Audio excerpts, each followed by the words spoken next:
talking about the fleeting feeling that is being victorious. It feels like you work your whole life to celebrate winning a tournament for like a few minutes. It only lasts a few minutes, that kind of euphoric feeling. And like to win the Byron Nelson Championship at home, I literally worked my entire life to become good at golf, to have an opportunity to win that tournament. And you win it, you celebrate, get to hug my family, my sister's there. It's such an amazing moment. And then it's like, okay, now what are we going to eat for dinner? You know, life goes on. He's been the number one golfer in the world for more than 100 weeks, and it is shocking for many people to hear a professional athlete who is at the top of his class speak about the one thing that we can all just only dream to aspire to be able to do. He's doing it, and that's the way in which he talks about winning some of the great tournaments. Now, Dean Thomas, you've won a good amount in your fighting career, right? Like you were a successful UFC fighter. Yeah, I was a successful UFC fighter, 26-9. Of a record. Pretty good. That's a lot of wins. And, yeah, really good. In MMA, that's a really good record for MMA. Yeah. I've coached world champions. I've been around the highest of high, the best of the best in the sport. And he's right. Scottie Scheffler is right about that. Yeah. But the problem is, again, and I have to stress this too, because it's very dangerous. Because if you were to preface young athletes with this mentality, it's not all that important to win. All right, well, why am I working so hard right exactly. now? So you have to treat it like it's the only thing, and you have to suggest. But what's more important than actually winning is doing your best, and that's what it is. Like when you do your best, that feeling will stay with you forever. But the actual win, because I've won fights in front of thousands of people, and I will tell you this: there's no other feeling like that. Winning a fight inside of a crowd in front of 20,000 people. Mm-hmm. No feeling like that. But then when it's over, you go home, the dude is cursing you out, and you know what I'm saying? Like life is after that, it's over. Yeah. It's over. So he's right about that. Like it's a very fleeting feeling. It feels good for 20 minutes, and then afterwards you're just like, okay, now what? So my question is, what was the first time in your fighting career that you did something that you knew was like triumphant, right? That you knew you had worked your whole life for, that should feel so good, and then you started to realize that it was a little bit underwhelming, right? Like it's not like that you don't appreciate the moment or the journey or the belt that you won or the fight that you won, but you were like, damn, I thought it would feel better after this. Actually, a lot of my fights. Here's an interesting one, and I can tell this story because Matt Serra's like, he's my best friend. He's my best friend, and we fought at the Trump Towers in Atlantic City back in 2003. And they announced him. Like, damn, how long? UFC. I think it was UFC 41. Maybe. Cade, were you born? Cade, were you born in 03? Get this. They're on UFC 3. UFC 318 is this week, and that was UFC like 40. Yeah. It was in Atlantic City at the Trump Towers, and they announced him as the winner. He gets all excited. I'm all sad. 10 minutes later, the judges got it wrong. They came backstage and announced me the winner. Oh my gosh! Wait. So did you get? You never did it out in front of the crowd. Still thinks to this day. The crowd still thinks that he won the fight. But then on the record books, I'm the winner. Yeah. You know what I'm saying? So like that's my point. Like it doesn't, like winning and losing doesn't really matter.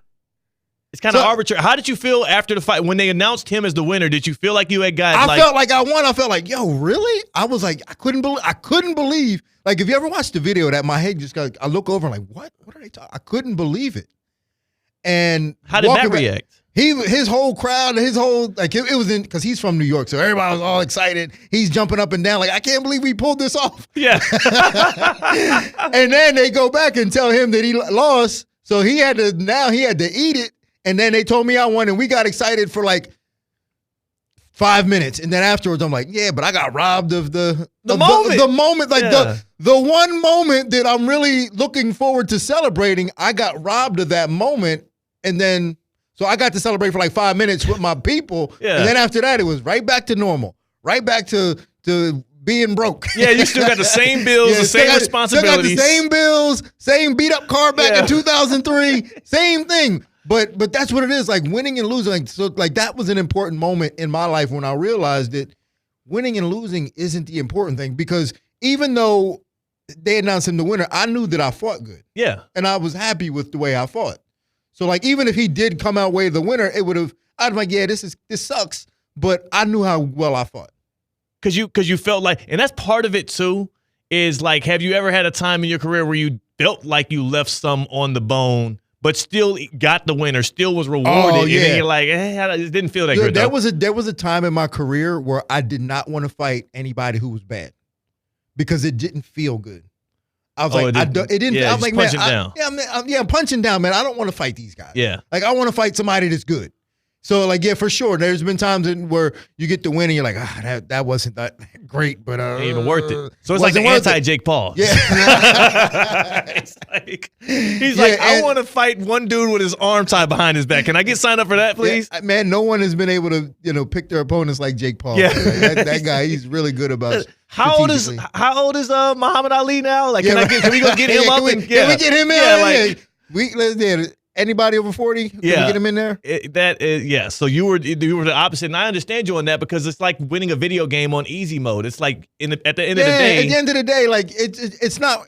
It doesn't feel good. It doesn't feel good as knowing that like you fought a really good person or you competed against somebody that was really good and you won. That's the kind of the Kevin Durant tale. In the NBA, KD in 2016, after the Thunder had a 3-1 lead over the Warriors with one win away from going to the finals, the Warriors famously come all the way back, bounce the Thunder, and then go on to lose to the Cavs in the finals. That very next summer, KD leaves his hometown Oklahoma City Thunder, not hometown, but he was homegrown there, to go to that Warriors team, wins back-to-back titles, and was a couple of wins away from going for a three-peat. And to this day, that was 5, 6, 7 years ago, to this day, he is still defending himself on Twitter to Joe Blows, left and right, defending his legacy, defending the move that he made, and not feeling fully validated. In the 2 championships and finals MVPs that he has, part of it was, obviously, it felt like the Warriors were playing on easy mode, right? He was selecting his fight, and the fight was really easy. The other part of it is, he didn't get the feeling of, oh, you did it for the team that drafted you. You did it as an alpha, as a guy that set the culture. You were just a mercenary. And that shows you how fleeting winning can be. Well, here's the thing. I think if he did it once, it might be okay. Because when you're a good player like that and you're on crappy teams all the time, like sometimes you just feel like, you know what, I just need to get a good team and get one. Let me get one. You know what I'm saying? I deserve one. For as good as I am, I deserve one. And I'm okay with that, right? Like for as good as he is, he deserved one. Yes. Like he might have been held back by his team. But to do it twice, now you're like, all right, come on, man. Now you've been bouncing around. Now you cheating. You know where he's at? Now he's on the Rockets now. He's on the Rockets. He's on the Rockets. Is that a good team? Like They were the second best team in the West by standings in the regular season last year, and they should be one of the better teams in the league next year. They have like the second or third shortest odds to win since they got Kevin Durant. So he's on part 8 of the seeking out validation through championships. So he's doing this. So he's like trying to find good teams to get on the. So yeah. He's still to me, it sounds like he's got a self-esteem problem. Oh, he clearly is sensitive and does have a bit of a he's got a self-esteem problem. Like if you tweeted at not even you, it would be. I would not be at all appalled if Kevin Durant responded to a tweet that you sent out about him.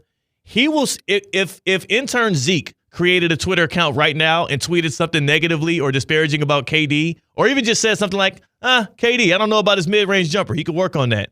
KD is liable to quote tweet that and give him some real serious thought. Like that's how susceptible he is to other people's opinions. Really? I mean, does he do it in a negative way and all that too?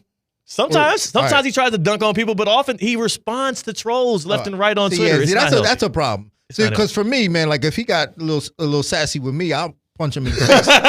He's like, what you want to do? Yeah, I'll punch him in his face. Well, you would have to get a ladder. Yeah. He's like 7 foot tall. I kick him in the leg first. Yeah. I'll break his little twig leg in half. A little sweep leg, a little leg sweep action.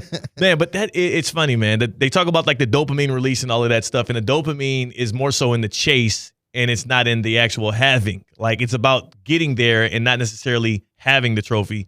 And Scheffler kind of points that out very vividly. Yeah. But there is that euphoric moment when it does happen, where it does culminate, and you recognize like all your hard work and everything you put into it, and for that moment makes it worth it. Yeah. But then it's not. But then it goes away though. But then for that moment, it is worth it. Then you're looking for the next challenge. Yeah. Then you're chasing again. You're chasing again.